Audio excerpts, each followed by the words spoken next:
একদিকে পশ্চিমবঙ্গ আবাস প্রকল্পের আওতায় 10 লক্ষ উপভোক্তার অ্যাকাউন্টে দ্বিতীয় কিস্তির টাকা পাঠানো শুরু করেছে রাজ্য সরকার।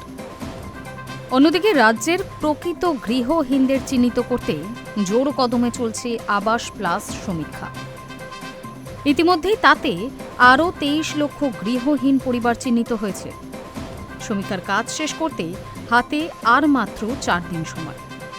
15ই আগস্ট শেষ হবে সমীক্ষার কাজ।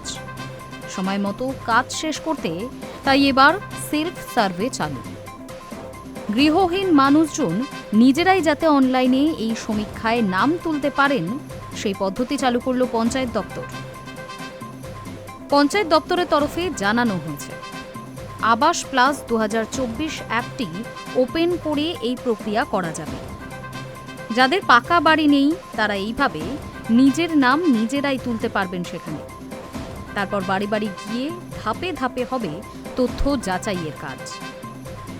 পঞ্চায়েত স্তরে প্রতিনিধি ও সরকারি আধিকারিকরা সরাসরি প্রতিটি পরিবারে পৌঁছে তথ্য যাচাই করছেন। পঞ্চায়েত দপ্তরের তরফে জানানো হয়, এই আবাস প্লাস 2024 অ্যাপেই করা যাবে এই প্রক্রিয়া। পঞ্চায়েত স্তরের প্রতিনিধি এবং সরকারি আধিকারিকরা সরাসরি প্রতিটি পরিবারের কাছে পৌঁছে এর তথ্য যাচাই করবেন। দপ্তরের তরফে প্রত্যেক জেলাকে জানানো হয়েছে 15ই আগস্টের মধ্যে যত বেশি সংখ্যক যোগ্য উপভোক্তাকে এই প্রকল্পের আওতায় অন্তর্ভুক্ত করতে হবে। আর সেই ক্ষেত্রে মনে করা হচ্ছে এই সংখ্যা 25 লক্ষ ছাড়িয়ে যাবে। নবান্ন সূত্রে খবর, কোনো যোগ্য পরিবার যাতে আবাস প্লাস প্রকল্পের সুবিধা থেকে বঞ্চিত না হন তা সুনিশ্চিত করতেই এই বিশেষ উদ্যোগ নেওয়া হয়েছে। আবাস প্লাস যোজনা কেন্দ্রীয় প্রকল্প। প্রধানমন্ত্রী আবাস যোজনার অন্তর্গত এই প্রকল্পে গৃহহীন, দরিদ্র ও কাঁচা বাড়িতে বসবাসকারী বাসিন্দাদের মাথার উপরেই পাকা ছাদ করতে আর্থিক সাহায্য দিয়ে থাকে কেন্দ্রীয় সরকার।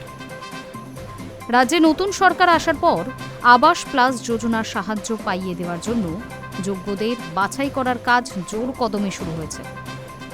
সেই কাজ শেষের সময়সীমা দেওয়া হয়েছে 15ই আগস্ট পর্যন্ত। তার মধ্যে কাজ শেষ করতে হলে সেলফ সার্ভেও প্রয়োজন বলে দেখা যাচ্ছে। তাই পঞ্চায়েত দপ্তর সেই কাজে জোর দিচ্ছেন এখন। এই প্রকল্পের সুবিধা পেতে নিজেরাই নিজেদের নাম নথিভুক্ত করতে পারবেন আবাস প্লাস 2024 অ্যাপে। Hi news network.